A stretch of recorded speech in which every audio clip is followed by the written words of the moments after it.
एक गांव में एक छोटा सा ढाबा था जिसे कमलेश चलाता था। वो अपने हाथ से मसाले पीसकर मटन बनाता था और उसका मटन इतना स्वादिष्ट था कि दूर दूर से लोग उसे खाने आते थे। अरे कमलेश भाई, एक प्लेट मटन लगा दो, एक ग्राहक ने कहा। जी अभी लगाता हूँ, बताइए साथ में क्या लेंगे, रोटी या चावल? कमलेश ने पूछा। रोटी लगा दो भाई साथ में। कमलेश ने तुरंत गर्मा गर्म मटन और रोटी की प्लेट परोसी। खाते ही ग्राहक ने अपनी उंगलियां चाटते हुए कहा, कमलेश भाई, तुम्हारा मटन कमाल का है, ऐसा स्वाद कहीं नहीं मिलता। अरे भैया, स्वाद क्यों नहीं होगा, मैं अपने हाथ से मसाले बनाता हूँ, बाजार के मिलावटी मसालों का इस्तेमाल नहीं करता, कमलेश ने मुस्कुराकर जवाब दिया। कमलेश का मटन बेशक लाजवाब था, लेकिन गांव में होने की वजह से दुकान थोड़ी धीमी चलती थी। कभी कभी शाम को कुछ मटन बच जाता था। वो बचे हुए मटन को घर ले जाकर अपने बच्चों को खिला देता था। एक दिन उसकी पत्नी शालिनी ने बचे हुए मटन को देखकर कहा, देखिए आज फिर इतना सारा मटन बच गया, ऐसे तो हमें नुकसान होगा। नुकसान कैसा, थोड़ा कम मुनाफा होता है बस, इस मटन को हमारे बच्चे खा लेंगे। क्या आप कल के मटन में इसे नहीं मिला सकते? फ्रिज में रखने से ये खराब तो नहीं होगा? शालिनी ने सुझाया। कमलेश ने साफ मना कर दिया। देख शालिनी, ग्राहकों को बासी मटन खिलाना मेरी आदत नहीं है, मैं कल ताज़ा ही बनाऊंगा। आप भी हद करते हैं, इतनी ईमानदारी से कहाँ दुकान चलती है, इस तरह तो कोई कमाई ही नहीं होगी। कमाई जरूर होगी, मिलावट करके पैसा कमाना मेरी फितरत नहीं है, आगे से मुझे ऐसी सलाह मत देना, कमलेश ने सख्ती से कहा। शालिनी शांत हो गई, लेकिन कमलेश अपनी ईमानदारी पर हमेशा अडिग रहा। अगले दिन वो मटन वाले के पास मटन खरीदने गया। आओ आओ सुधीर, बोलो कितना मटन चाहिए? मटन वाले ने पूछा। 5 किलो मटन चाहिए भाई, कमलेश ने जवाब दिया। पैसे लाए हो ना, या उधार लेने चले आए हो? सुधीर ने मजाक किया। अरे पैसे की चिंता मत करो, मेरे पास 5 किलो का पैसा है, कमलेश ने कहा। तो फिर 4 किलो ही मिलेगा, सुधीर ने कहा। कमलेश हैरान होकर बोला, ये क्या बात हुई, 5 किलो के पैसे लेकर 4 किलो मटन दोगे? भूल गए क्या, 1 किलो का पैसा पहले से उधार है, वह काट कर तुझे 4 किलो ही मिलेगा, सुधीर ने साफ कर दिया। ठीक है भाई, 4 किलो ही दे दो, आज इसी से काम चला लूंगा, कमलेश ने समझौते के अंदाज में कहा। कमलेश ईमानदार और मेहनती था। उस दिन उसने 4 किलो मटन ही बेचा। शाम को जो कमाई हुई उसे लेकर वो घर पहुंचा। बच्चों ने उसे देखते ही शोर मचाना शुरू कर दिया। पापा आ गए, पापा आ गए, पापा मटन लाए हो? नहीं बेटा पप्पू, आज सारा मटन बिक गया। पापा बहुत भूख लगी है, माँ ने खाना भी नहीं बनाया। लेकिन क्यों, कमलेश ने चिंतित होकर पूछा। क्योंकि माँ तो बीमार है पापा, पप्पू ने जवाब दिया। ये सुनकर कमलेश घबरा गया। उसने शालिनी से पूछा, सुबह तो तुम ठीक थी, अचानक क्या हो गया? दोपहर से बहुत तेज बुखार है, बदन में दर्द है, उठा नहीं जा रहा। तुम आराम करो, मैं बच्चों को खाना बनाकर खिला देता हूँ, कमलेश ने प्यार से कहा। शालिनी की तबीयत ज्यादा बिगड़ गई और डॉक्टर ने उसे अस्पताल में भर्ती कर लिया और कमलेश को बताया, आपकी पत्नी की तबीयत गंभीर है, 10 दिन तक अस्पताल में ही रहना पड़ेगा, इलाज का खर्च 60,000 आएगा। 60,000 सुनकर कमलेश के पैरों तले जमीन खिसक गई। वह मन ही मन सोचने लगा, मेरे जैसे गरीब के लिए 60,000 बहुत बड़ी रकम है, इतने पैसे कहाँ से लाऊं? किसी से कर्ज लेना पड़ेगा। शालिनी मेरी पत्नी है, मैं उसे ऐसे मरने नहीं दे सकता। कमलेश ने कर्ज के लिए गांव के धनी साहूकार विनोद के पास जाने का फैसला किया। विनोद पैसे का लेन देन करता था। अरे कमलेश, कैसे आना हुआ? विनोद ने उसे देखते ही पूछा। साहूकार जी, पत्नी बीमार है, थोड़ा कर्ज चाहिए। अच्छा, कितना चाहिए? 60,000 रुपए, 2 महीने में लौटा दूंगा, कमलेश ने हाथ जोड़ते हुए कहा। हाथ जोड़ो या पैर, मैं तुझे जैसे गरीब को 60,000 उधार क्यों दूं? क्या मेरी अकल घास चढ़ने गई है? तू 2 महीने क्या, 2 साल में भी कर्ज नहीं लौटा पाएगा, विनोद ने हंसते हुए कहा।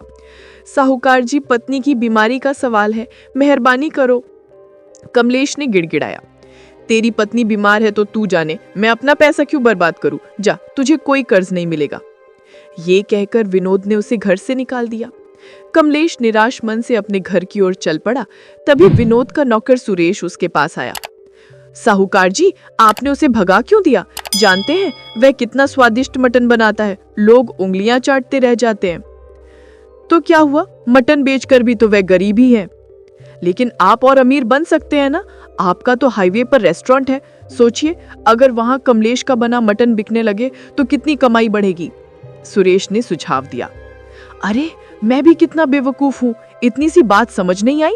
जाओ जल्दी से उसे वापस बुलाओ, कहीं वह मौका हाथ से ना निकल जाए, विनोद ने कहा। सुरेश भागकर कमलेश को वापस ले आया। विनोद ने उसे 60,000 रुपए दिए और हंसकर कहा, नाराज मत हो कमलेश, ये लो पूरे 60,000। अपनी पत्नी का अच्छे से इलाज कराओ, लेकिन 2 महीने में पैसे वापस कर देना। जरूर, सूद समेत लौटा दूंगा साहूकार जी, कमलेश ने कहा। कमलेश ने अपनी पत्नी का इलाज करवाया। वो ठीक होकर घर आ गई, लेकिन कमलेश को विनोद का कर्ज चुकाने की चिंता सताने लगी। एक दिन वो दुकान पर था, तभी एक ग्राहक आया। क्या सोच लो कमलेश भाई, 1 प्लेट मटन लगा दो। अभी लगाता हूँ, बैठिए, कमलेश ने कहा। जल्दी करो, मुझे शहर जाना है, ग्राहक ने कहा। लेकिन शहर में भी तो मटन मिलता है, कमलेश ने कहा। शहर के मटन में वो स्वाद कहाँ जो तुम्हारे मटन में है भाई, ग्राहक ने मुस्कुराकर कहा। समय बीतता गया और कमलेश कर्ज नहीं चुका पाया। विनोद की चाल कामयाब हो गई।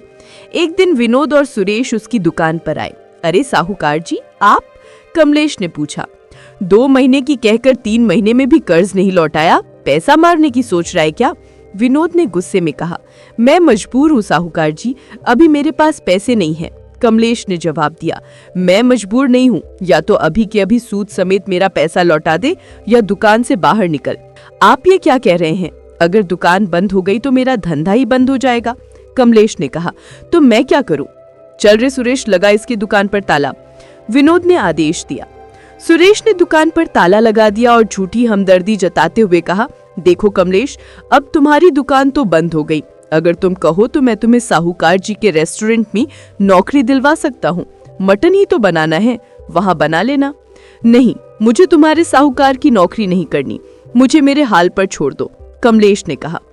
विनोद ने कमलेश को अपने रेस्टोरेंट में काम करने के लिए मजबूर करने की कोशिश की, लेकिन वो असफल रहा। विनोद मौके की तलाश में रहने लगा। ये आदमी बड़ा ही जिद्दी है, एक दिन जब भूखा मरेगा तो जरूर मानेगा।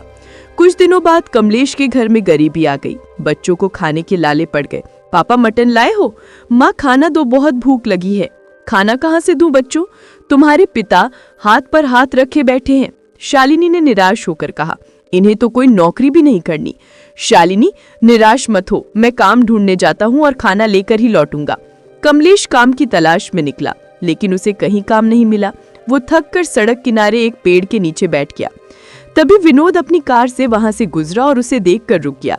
यहाँ क्या सोच रहे हो कमलेश, कोई परेशानी है क्या? घर में बच्चे भूखे हैं और मेरे पास कोई काम नहीं है साहूकार जी, कमलेश ने उदास होकर कहा। देखो भाई, अकड़ से भूखे ही मरोगे। मेरी बात मानो, मेरे रेस्टोरेंट में मटन बनाने का काम कर लो, अच्छे पैसे दूंगा। फिर धीरे धीरे मेरा कर्ज चुकाकर अपनी दुकान वापस ले लेना। बाद में चाहो तो नौकरी छोड़ देना। बोलो, मंजूर है?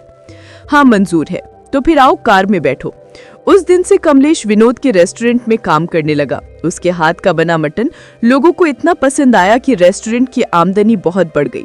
वाह विनोद जी, आपके रेस्टोरेंट का ये मटन तो कमाल का है, पेट भर जाता है पर मन नहीं भरता, एक ग्राहक ने तारीफ की।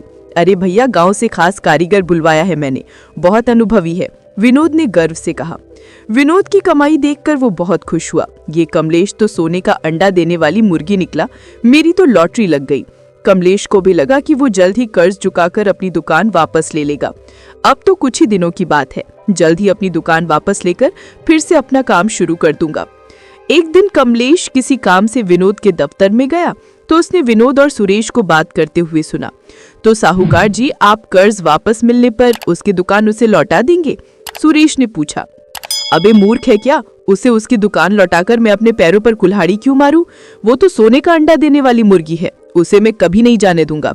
बेचारा हमारे जाल में ऐसा फंसा है कि अब कभी नहीं निकल पाएगा, विनोद हंसते हुए कहा। कमलेश ने उनकी बातें सुनी और वो हैरान रह गया। उसे विनोद की सारी चाल समझ में आ गई। उसे विनोद से घृणा होने लगी और उसका मन रेस्टोरेंट में काम करने से ऊब गया। उसने सारी बात शालिनी को बताई। शालिनी को भी विनोद पर बहुत गुस्सा आया। आप जैसा मटन कोई नहीं बना सकता, आप सड़क पर भी स्टॉल लगा लेंगे तो अच्छी कमाई करेंगे। मेरी मानो उस साहूकार की नौकरी छोड़ो और अपना काम शुरू करो, शालिनी ने समझाया। बात तो तुमने बिल्कुल सही कही है, कमलेश ने कहा। अगले ही दिन कमलेश ने विनोद की नौकरी छोड़ दी और हाईवे पर अपना मटन स्टॉल लगा लिया। देखते ही देखते उसका काम चल निकला। वाह, ऐसा मटन तो बड़े बड़े होटलों में भी नहीं मिलता। आपको तो किसी बड़े होटल में होना चाहिए। मेरे लिए तो यही सबसे बड़ा होटल है साहब, आप जैसे लोग आते रहे बस, कमलेश ने विनम्रता से जवाब दिया। कमलेश के मेहनत और ईमानदारी के चलते उसका छोटा सा स्टॉल कुछ ही सालों में एक खूबसूरत होटल बन गया। लालची विनोद हाथ मलता रह गया, जबकि मेहनती और ईमानदार कमलेश ने अपनी सूझबूझ से अपना मान और सम्मान वापस पा लिया।